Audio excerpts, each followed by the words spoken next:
New York Rangers and New Jersey, and then Philadelphia and Hartford. Physical games, and there it is right in front, Boom and Primo. That's for Boom tonight. Solid player, likes to play exactly that. Wayne Gretzky when he was with Montreal, and Gretzky was with LA, and here's Langdon going into the boards with Haller, but this play keeps and continues on. They've got the bear hug on each other, and the play's actually going all the way down the other end. It's a 2-on-1, and Messi gets a glory. Here's Ranheim. All Ranheim is tucked down. Play continues. Chase with a shot. He scores!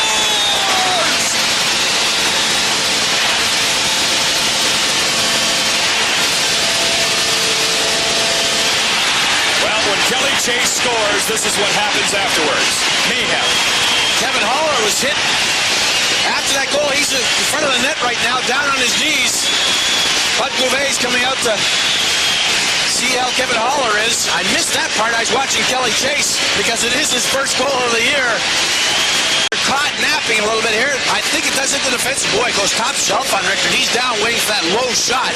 And right after that, the celebration in front of Mike Richter. There's Diddick, there's Chase, there's Manderville.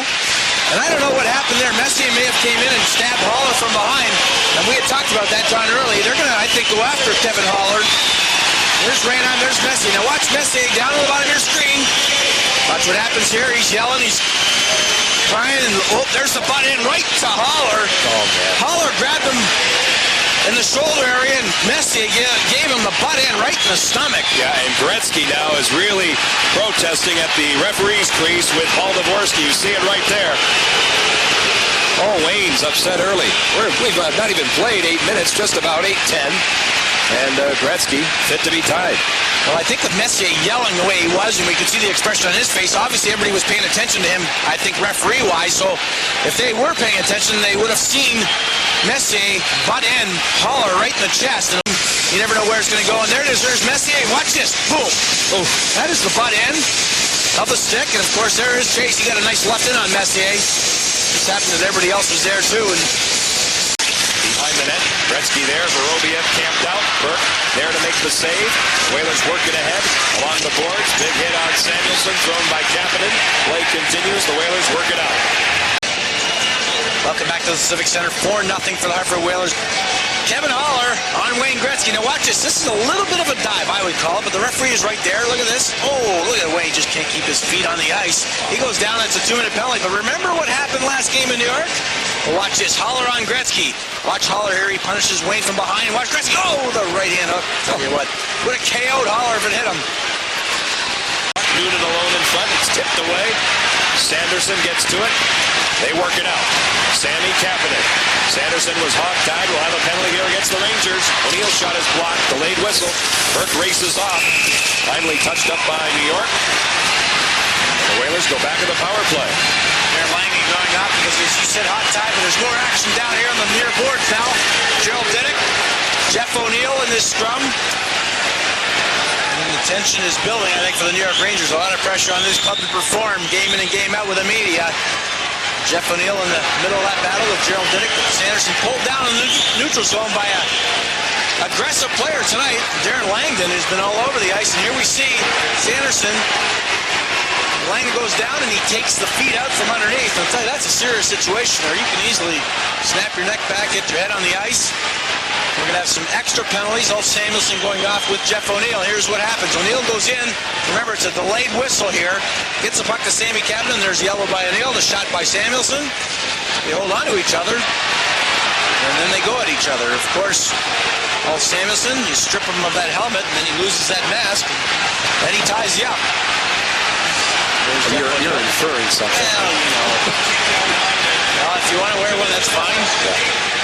The thing I don't like is the fact that kids wear them all their lives and they come up now and everybody's so brave with their sticks. I think that's been a detriment to the game. I think it's great for kids to wear them, but there's a time now through these late 80s and 90s where the kids have grown up, you know, through their teenage years wearing these, and they get into the NHL, and the first thing they think of when a body's coming at them is get the stick up.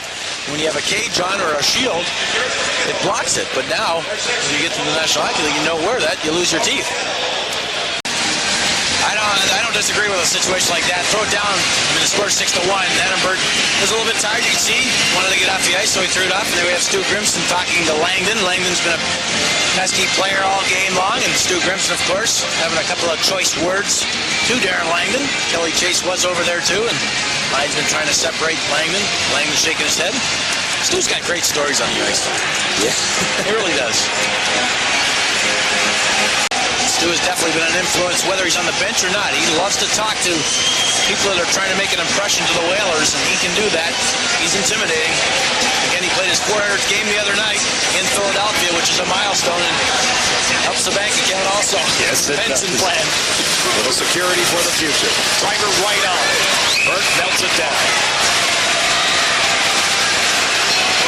The Whalers just have to keep the puck ahead of themselves. Again, strong defensive hockey. They're working on this, and you hopefully don't allow any more goals against. And shots, keep them down, and Kelly Chase is right back at it with Cairns, who likes to throw the fists often since his recall from Binghamton. In fact, they like the way he has played. He sat out a couple of games, but his emotion and the way he does play, he's very aggressive and big, and it all goes back to Stu Grimson and Shane Churla. If you remember when the Whalers played in New York the very first game, Churla had the broken orbital bone cheek area and was wearing a shield, and they didn't want him to fight, and Stu Grimson gave him a chance not to fight. He actually backed away, and Stu Grimson said, I knew he had an injury. I didn't really want to fight him, but he wouldn't stop. He was persistent. He came at me, and Stu labeled him a couple of times, and after that game, Colin Campbell and the media and the press and on tape said they had to rectify that situation. If we look back to that game,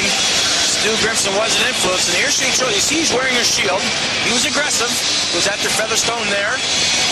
Grimson comes in to help out. Now watch what Stu Grimson does here. He backs away. He backs away, saying he knew the situation, but Churla went at him. So Stu said, well, enough of that. Even with the shield, he got underneath. Really cut Churla open on that one, and now the dance at center. Kelly Chase, Cairns. Cairns with 96 minutes in penalty minutes, and you know Chase never backs off. Well, the reach will be in Cairns' favor, but the guts, I think, will be in Kelly Chase's favor. Had his first goal tonight. Well, the big pause of Eric Cairns getting in. Little peekaboo action here with a sweater. Kelly Chase can't see, but he's better off, I think. Tell you what, he did a pretty good job with that sweater over his head, and I thought that was a situation when something like that happens. I thought the linesmen were supposed to get right in. That's right. Obviously, they held back a little bit. Cairns got a couple in, but Kelly Chase got a couple in also, and he has his helmet still on, so that's in favor of Chaser. Well, he did it blindfolded. Not bad.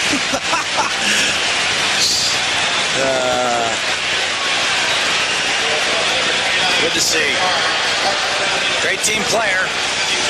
Starting, they had plenty of time to get the positions they wanted. Cairns changes his angle. Chase waiting, and there's the long reach right away by Cairns getting in. Chase coming back with the right. He just can't get over the top. The long left holding Chase's arm back.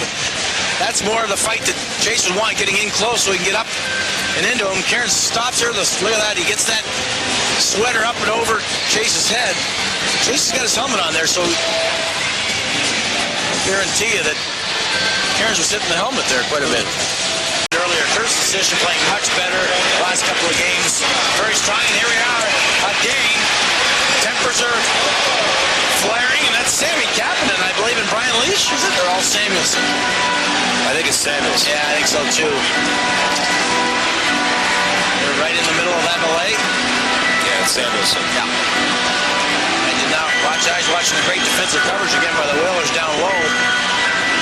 Keeping everybody at bay, and then up here after the whistle, high in the slot area, Kapanen and Samuelson. Usually don't see Kapanen in this, but of course, you know with Samuelson, you never know what that man will do from behind or in any sense of any way on the ice. He's very good at being an instigator and running away. Gloves all over the place. Seems like an old Donnybrook back in the early 60s.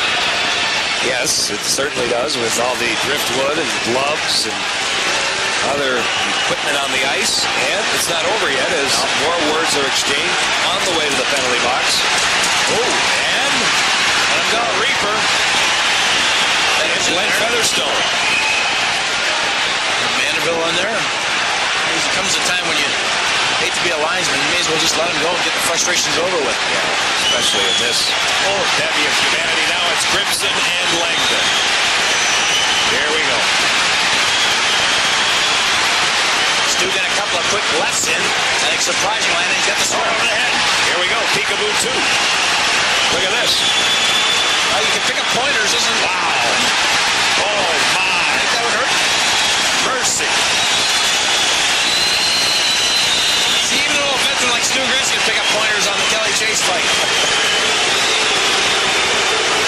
Ouch. Well, the Rangers are getting licked in every sense here tonight. On the scoreboard, physically.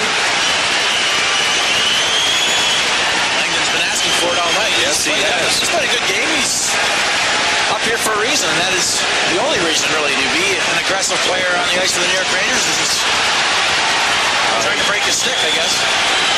Well, he's claiming that Grimson, of course, pulled the sweater up intentionally. He's giving his interpretation to Stu. And this isn't over unless Dvorsky puts both fellas off for the night. 10:35 left in the third period. He could call 5-minute majors and maybe 10-minute misconducts, which will finish both off. We'll have to see what happens. We had a trade today in the NHL. Pittsburgh acquired Gary Volk, the Anaheim Ducks for J.J. Daigneault. This is what happened at the top. This is right after the play in front of the net. Samuelson tries to trip Kapanen, and Kapanen, we all know, has a knee problem. Samuelson, of course, he's a smaller guy, so he's going to get in there and be the brave guy, but